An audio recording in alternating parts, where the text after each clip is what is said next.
Here's an idea. Diablo 3 is turning virtual economies into real ones. Diablo 3 is a kill-all-the-monsters RPG-ish dungeon-crawling adventure game made by game development powerhouse Blizzard Entertainment. In your myriad of quests as the Nephilim, you do all manner of evil vanquishing, spell casting, weapons trading, character building, you name it. All on the path towards defeating the big guy with the horns at the end. Which incidentally, I've heard that you can do with your eyes closed. But also along the way, you want to make sure that you get the illest gear, like the ancient bone saber of Zumakalis, the legendary two-handed axe of Scorn, or the pus spitter.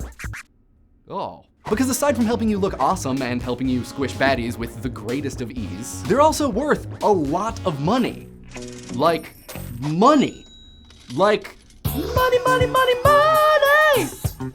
Money! Yeah, like walking around buying stuff money, like you can make a living money, like economists study this stuff money. Most stripes of gamers have probably had the experience of, say, walking into a shop in some Zelda game, and you're like, ooh, new shield. And then the shop owner is like, that will be 200 rupees, please. And then you're like, in many games, most games in fact, there is a virtual economy. You perform tasks or collect stuff and get paid in a currency which allows you to buy goods, services, or even games within the game. It's more fun than the real economy because you don't have to budget for food, pay your student loans, or do your taxes. Unless you're playing that hip new indie game, Starving Liberal Arts Graduate Without a Trust Fund. Now, virtual economies are nothing novel. They've had a place in video games since long before Mario was using his noggin to bust open floating question marks for that sweet golden loot. But as games get more immersive and begin to reward us more substantially, which is an extremely complicated thing in its own right, we start to think of those spoils as ours, and that gives them value. Philosophers Hegel and Locke both agreed that when a person joins their labor with a thing, the right of ownership is naturally transferred to them. It is a slightly older theory of property and ownership, but it feels particularly applicable to the Immortal King's Boulder Breaker or a Minecraft mansion. What's more is that emergent gameplay practices and even some game developers have started reinforcing the notion that work plus stuff equals ownership. Linden Labs' expansive virtual world Second Life allows players to buy in-game currency with real, actual money. And until a lawsuit over an in-game house, Linden went so far as to state in the user agreement that in-game creations were actually owned by the players that made them. Like owned, like how I own my cell phone owned.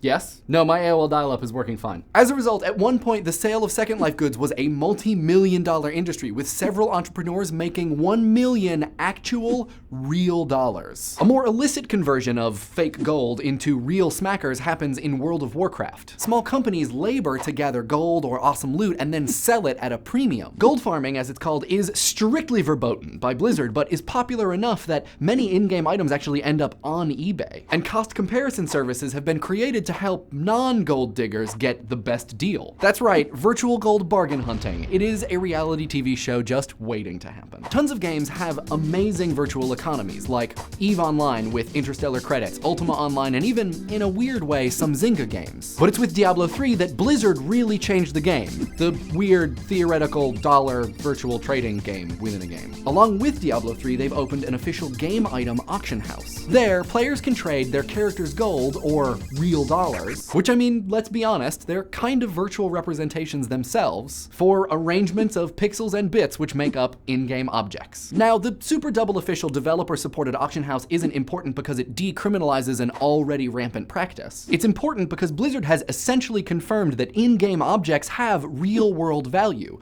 From here, the line between virtual economies and real ones will continue to get more pixely and weird. Especially because Blizzard is going to profit from every real dollar transaction made at the auction house. We tend to assign value to objects and ideas, like your car, a very expensive grill, the IP to Dawson's Creek, or that patent on toast that you have. I don't know that that one's gonna hold up, you know, legally. But in-game virtual objects sort of straddle the line between objects and ideas. You can't really hold them or put them in a safe. You probably worked super hard fighting a million demons to get them, but you can't really claim that you created them. So for now at least, while our laws sort of stumble around the nuance of their ownership, they still retain a value. I mean, clearly, Blizzard has admitted it. The fact that these virtual objects have real-world value is a weird, bitter, resplendent potion for some people to swallow. I mean, Diablo 3, World of Warcraft, Second Life, these are just games. But so is golf. And have you priced a good pair of clubs lately? It is not a bargain. So maybe the next time someone wants to give you a hard time for playing too many video games, you can legitimately tell them,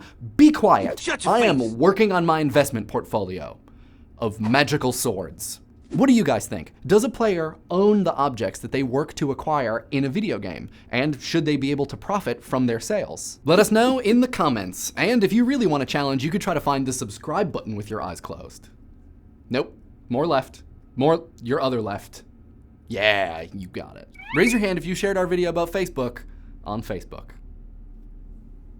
Let's see what you guys had to say about last week's episode. There were a lot of people who claim to not have Facebook accounts, and I don't want to say that I don't believe you, but also I kind of don't believe you. In response to Mr. Zarlable's comment from a couple weeks ago, I find that it's actually really important to approach a lot of the stuff that we talk about with a positive attitude, because if you immediately write it off as meaningless, then it makes it hard to really dive into something and find out what about it is really important and exciting and why the people who like it do like it.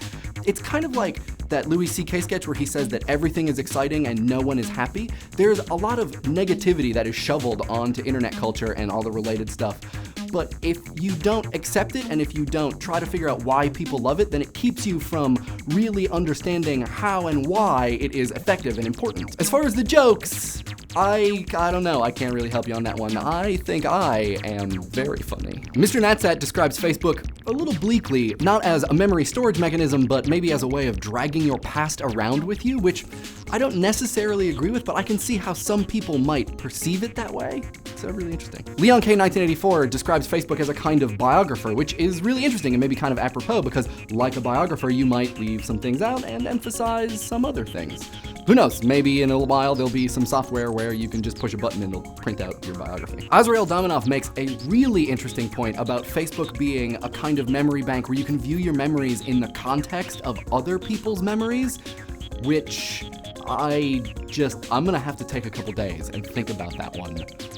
Really good. Jamatastic and Metalosaurus kind of duke it out a little bit over Facebook's proper transmission of emotions. I think while looking at your wall and all the tons of stuff that's on there, it's easy to forget that these are people who you know who are expressing things that they actually feel, and that while you might not receive it, maybe it is being transmitted. And in a sort of related point, Mr. Monfrey's class makes a point that there is just so much information on Facebook, it's hard to actually gain any real meaning. And also some interesting stuff about having things end up on Facebook that you might not want to end up on there, and that maybe those things become part of your memory and personality against your will. And finally, on the subject of my name, it's actually been in all of the video descriptions, but that's fine. Cool123Cookie also says that I don't look like a Mike, which I know.